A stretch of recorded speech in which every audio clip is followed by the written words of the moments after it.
तो राजनीति में जो पहला प्यार है आम आदमी पार्टी का, वो तो कांग्रेस पार्टी है। फिर 49 दिन के बाद, जबकि उसके लिए कसम खा के बैठे थे कि हम समर्थन नहीं लेंगे, वो अलग बात है, फिर कसम तोड़ दी। इतना तगड़ा प्यार था। 20 राज्यों में इनकी सरकार है। एक सरकार का नाम बता दे जिसने अरविंद केजरीवाल जी के मुकाबले में अच्छा काम किया हो। 24 घंटे बिजली आती हो, फ्री बिजली आती हो, चाहे हमारी जैसी शिक्षा व्यवस्था हो। आपको मैं बताऊं, 18 लाख बच्चे, आप सुधांशु त्रिवेदी जी पढ़े लिखे आदमी है, राष्ट्रीय चैनल पर आकर के लोगों को इस तरीके से मैनिपुलेट करने की कोशिश मत करिए। हमारे यहाँ कहा जाता है, रघुकुल रीत सदा चली आई, प्राण जाए पर वचन न जाए। तो उसी से प्रेरणा लेकर केजरीवाल जी की गारंटी है, काम है, जो उन्होंने किया है उसका मुकाबला भाजपा नहीं कर सकती है। इसका मतलब ये अंदर से कुछ और बाहर से कुछ और नजर आते हैं। बाखुदा शर्त से देश की जनता के लोग, दिल्ली के लोग खुद समझ पाते हैं। जय श्री राम दोस्तों, इस डिबेट में सुधांशु त्रिवेदी से पंगा लेना ऋतुराज झा के लिए महंगा पड़ा। सुधांशु त्रिवेदी ने केजरीवाल और आम आदमी पार्टी दोनों की बखिया उधेड़ के रख दी। केजरीवाल के लिए दिल्ली चुनाव अपने कट्टर ईमानदार होने की परीक्षा है। 8 फरवरी को ये सिद्ध हो ही जाएगा कि जनता केजरीवाल को कितना ईमानदार मानती है। इसी पे जोरदार डिबेट। देखिए, इनका रिश्ता तो ये है कि जब 12 साल पहले राजनीति में नए नए आए थे 2013 में, तब सत्ता की दहलीज कांग्रेस ने ही अपने कंधे पर इनकी पालकी ढोकर पार कराई थी। तो राजनीति में जो पहला प्यार है आम आदमी पार्टी का, वो तो कांग्रेस पार्टी है। फिर 49 दिन के बाद, जबकि उसके लिए कसम खा के बैठे थे कि हम समर्थन नहीं लेंगे, वो अलग बात है, फिर कसम तोड़ दी। इतना तगड़ा प्यार था कि कसम तोड़ दी उसके लिए। फिर 49 दिन में सरकार चली गई, कहा फिर नहीं हम कभी करेंगे कांग्रेस से समझौता, अब की गलती हो गई। उसके बाद फिर अभी 6 महीने पहले भी साथ थे, और अब लड़ाई है, कभी आगे भी साथ हो सकते हैं।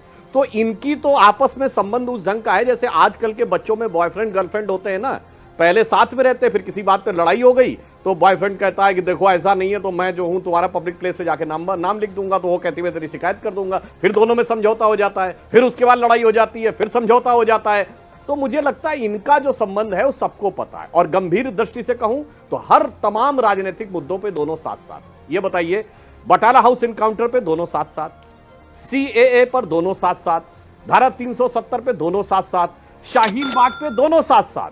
अब अमानतुल्लाह खां इनके विधायक हैं और तब कांग्रेस पार्टी के कारपोरेटर हुआ करते थे जिस जमाने में औरंगजेब रोड का विरोध कर रहे थे। तो हर मुद्दे पे ये साथ साथ हैं। इसलिए जनता को भली भांति पता है कि वास्तविकता में ये एक बदन जो दो जान है, या एक सिक्के के दो पहलू हैं। और दोनों ही मजे की बात यह है कि लड़ाई हमसे मान रहे हैं। कांग्रेस कहती है आम आदमी पार्टी भाजपा की बी टीम है, आम आदमी पार्टी कहती है कांग्रेस भाजपा की बी टीम। कोई एक दूसरे को नहीं कह रहा है कि एक दूसरे की बी टीम है। इसका मतलब बहुत साफ है, लड़ाई के केंद्र में भाजपा है, और ये दोनों पुराने आशिक जो आज दुश्मन बने हुए हैं, ये हकीकत में एक दूसरे के साथ गलबैयां करते हुए साथ में है। और अभी देखिएगा दिल्ली चुनाव खत्म होने के बाद फिर कहेंगे इंडी गठबंधन में हम साथ साथ। लोग भी तो बंद कमरे में यही दुआएं कर रहे हैं ना कि किसी तरह ये दोनों एक ना हो। मैं नहीं, अब बता रहा हूं, अब एक होने में इनकी समस्या क्या है। ये दोनों जब एक हुए थे लोकसभा चुनाव में, तो 2 कारणों से जीते थे। एक था भ्रम और एक था एम। भ्रम इन्होंने वो क्रिएट किया था कि 400 पार होंगे तो संविधान बदल दिया जाएगा वगैरह वगैरह। वो भ्रम टूट गया। वो हरियाणा में भी दिख गया और महाराष्ट्र में भी दिख गया। जो इन्होंने प्रयास किया था कि SC समुदाय का वोट पालेंगे, वो भ्रम टूट गया। अब एम जो है उसको लेकर एक दूसरे के ऊपर भ्रम हो गया। ये एम वही था जो पहले कांग्रेस के साथ था, आज आम आदमी पार्टी के साथ है। अब आम आदमी पार्टी को लगता है ये हमारा वाला कहीं लेके ना चले जाए, इसलिए अब दोनों में परस्पर संदेह और एक दूसरे के ऊपर, जिसे कहते हैं ना कि शक की सुई बहुत गहराई हुई है। इसलिए अब इन दोनों में एक में मिलने में समस्या। और यही समाजवादी पार्टी और कांग्रेस के साथ उत्तर प्रदेश से आप लोगों का मिलन तो म से हो नहीं पाया है कभी। ये लोग से आपका यानी एच से आपका हाथ जो है छुड़ा रहे हैं कहीं ना कहीं, झुग्गी झोपड़ी वालों को अपने बिल्कुल जिसे कहते हैं ना विश्वास में लेकर। तो ये एम से तो कभी आपका नाता ही नहीं रहा है ना वोटर के तौर पर। तो आपको तो इस बात का कहीं ना कहीं खौफ है कि ऐसा ना हो कि एम तो नहीं आ रहा है, चलो नहीं आ रहा है, वो तो उन्हीं के पास जा रहा है। अब ये अगर आपका स्ट्रॉन्ग वोटर ले गए तो खेल हो जाएगा। एक लाइन में देखिए, इनके लिए नजर में एम एक वोट बैंक है, हमारी नजर में एम एक इंसान है। इसलिए मोदी जी ने अपनी सारी की सारी योजनाओं को बगैर किसी भेदभाव के सबको दिया है। इसलिए हम इस विषय के ऊपर इसीलिए हर देशभक्त अच्छे और सच्चे एम को हम साथ में रखते हैं, और ये अपराधी और आतंकवादियों के साथ खड़े रहते हैं। तो इनके लिए खतरा ज्यादा है, क्योंकि दोनों को कट्टरपंथी वाला एम चाहिए, इनको दोनों को अपराधी और आतंकवादी वाला एम चाहिए, हमें अच्छा और सच्चा वाला चाहिए, और अच्छे और सच्चे काम में वक्त लगता है, और अपराध से आदमी बहुत जल्दी ऊपर और बहुत जल्दी नीचे आता है। वैसे तो जनता रूबिका जी, मुझे एक बात समझ में नहीं आती है कि आप लोग कांग्रेस की बात इतनी करते क्यों हैं? भाई उनका स्टेक क्या है? बेसिकली 11 साल हो गए, उनका खाता भी नहीं खुला है, और आप लोग बहुत ज्यादा उनकी बात मत करिए। कांग्रेस और बीजेपी मिली हुई है। अगर हम ये बात कह रहे हैं तो उसके पीछे सबसे बड़ा लॉजिक ये है कि जब अरविंद केजरीवाल जी ने प्रेस कॉन्फ्रेंस किया कि फर्जी वोटर जो क्या बोलते हैं शादरा के अंदर में जेन्युइन वोटर्स को काटा जा रहा है, तो आज तक कभी भी कांग्रेस पार्टी इलेक्शन कमीशन के पास इस मामले में कभी शिकायत लेके नहीं गई।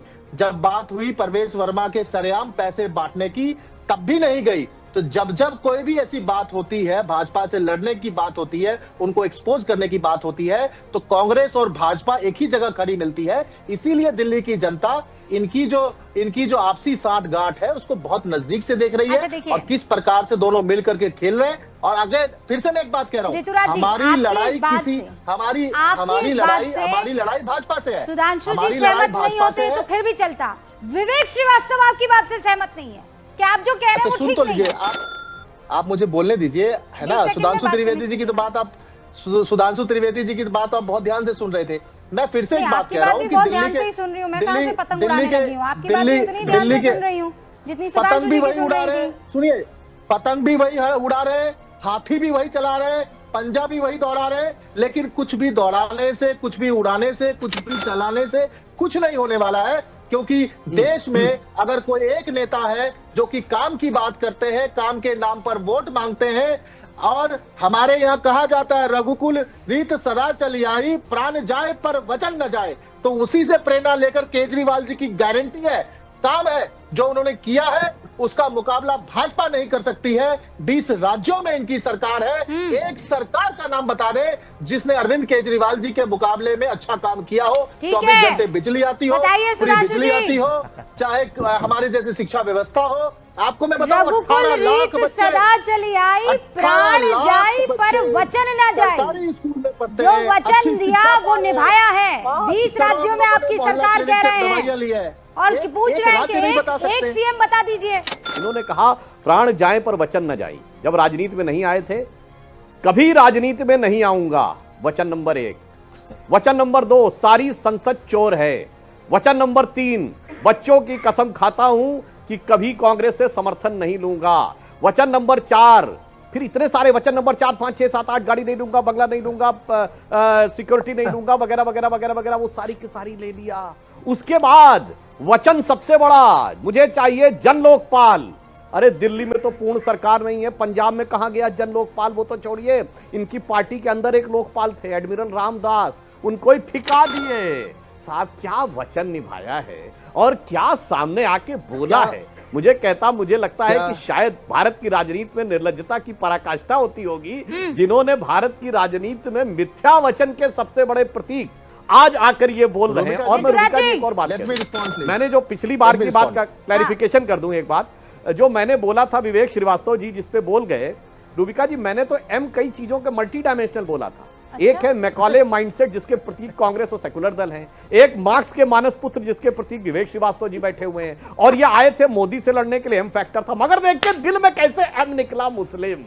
अब इनका इक्वेशन है MC, मुस्लिम प्लस कास्ट। जैसे F = ma होता है ना, जो लोग साइंस पढ़े होंगे, न्यूटन सेकंड लॉ कहता है F = ma, mass into acceleration. Mass constant रहता है, एक्सेलरेशन बदलता रहता है। इनका है पॉलिटिक्स = MC, M कांस्टेंट है, और स्टेट बाय स्टेट C बदलते रहना है, C बदलते रहना है। मगर सतीश सिंह जी ने कितनी अच्छी बात कही, उन्होंने कहा विवेक गुप्ता हो या विवेक श्रीवास्तव हो, कम से कम H तो है। तो मुझे लग रहा है मोहब्बत करेगी असर धीरे धीरे। हम जिस M को लाते हैं ना, वो आपके जो लोग MM के पसंगे पे नहीं रहता। हम डॉक्टर कलाम को राष्ट्रपति बनाते हैं, आरिफ मोहम्मद खान साहब को राज्यपाल बनाते हैं, उनसे बड़ा आलिम फाजिल मुस्लिम अगर कोई हो, जो कुरान हदीस से लेकर किसी मुद्दे के ऊपर पॉलिटिकल क्लास में, मैं उलेमा इकराम की बात नहीं कर रहा हूं, अगर कोई बात करके दिखा दे, और कलाम साहब से बड़ा साइंटिस्ट पिछले 800-700 सालों में हुआ हो, या 400-500 सालों में बैतुल हिकमत जो था बगदाद में, जो मुस्लिमों की सबसे बड़ी यूनिवर्सिटी थी 10वीं शताब्दी और 11वीं शताब्दी में, when Muslim knowledge was at its peak. अरे इसी पर थोड़ा और आगे बढ़िए सुधांशु जी, अच्छी बात की है वो है। आपने। और आपके लिए कौन है सर?